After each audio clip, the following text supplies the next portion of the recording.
Hey everyone, welcome back to my channel. Today in the menu is banga stew. Yeah, do you know that there are two types of banga? Yes, banga stew and banga soup.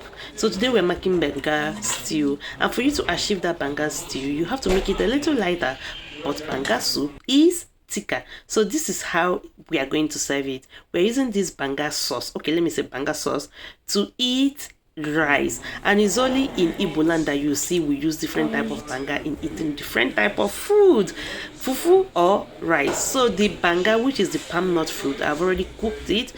When it is very soft, you just have to pour it inside your mortar and pound them until all the flesh of the palm fruit is extracted. So that's exactly what I am doing here. If you don't have a mortar, you can use your hand and extract it, or you are living abroad, it's very easy. You just buy the one that has already been extracted. So once it is pounded very well like this, you have to pour in warm water in it. Please don't pour in hot water.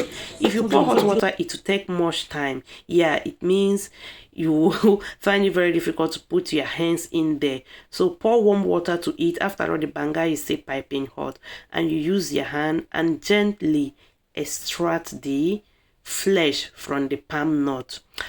The only easiest way you can do this is adding water little by little.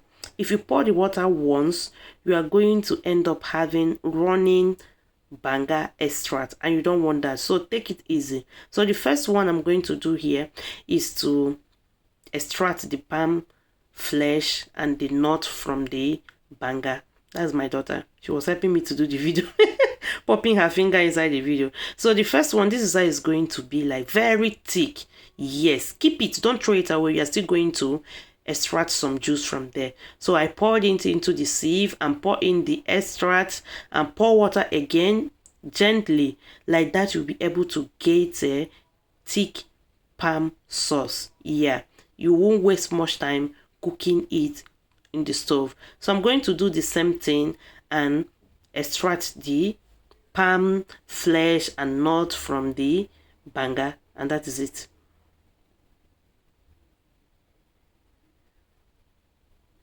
All right, now you have your sauce. The next thing to do is to pop it in the stove to cook. Yeah, I'm going to keep it and allow it to cook.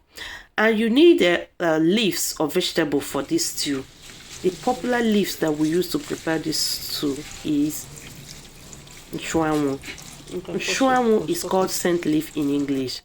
If you have fresh one like this, just wash it and plug it and cut it or slice it. Yes, I was not using any chopper. I was using my hand to do this. Chop it and get it ready for the stew. Just set it aside.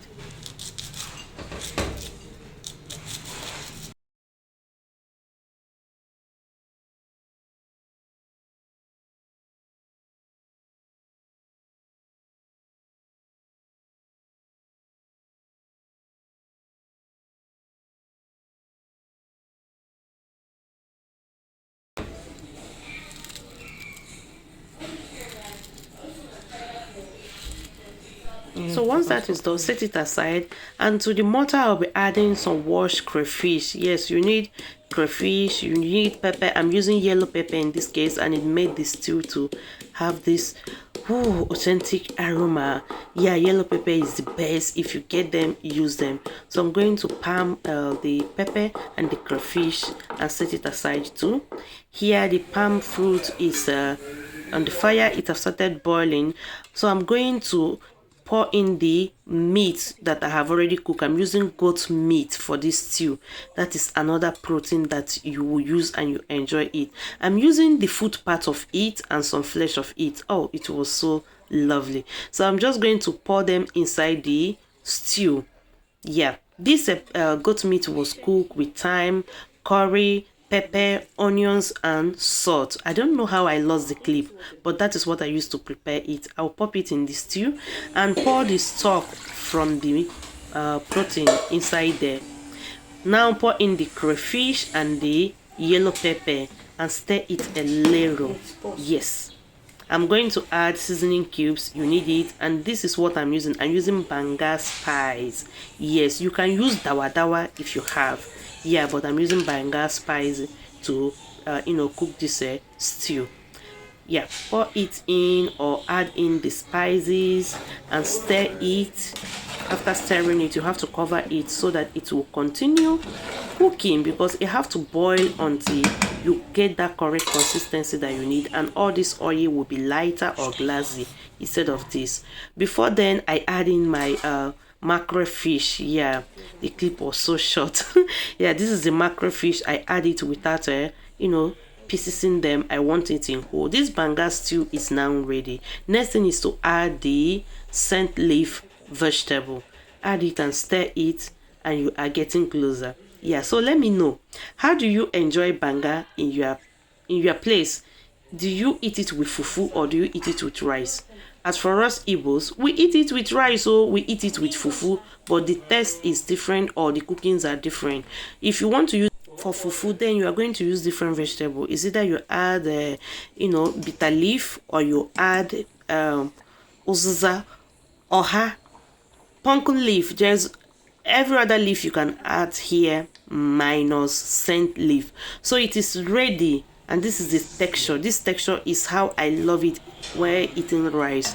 If it is fufu, a little thicker, as I said earlier, it is ready. We are just serving it, and we usually eat it separate, white rice separate and the stew separate, especially for the elderly. If you are using it for the younger ones, or you are putting it for little ones, you pour the stew on top of the rice, which is very nice. So that's exactly what I am doing here. This stew is ready and it was very delicious. Yeah, and I forgot to say that if you don't have banga spice, you can also use dawa to prepare this stew, and the taste is, hey, the taste is what you don't expect. So that is how we came to the end of this recipe. If you like this video, please don't forget to give it a thumbs up. Enjoy yours however you enjoy it in your place. See you in my next video. Bye bye.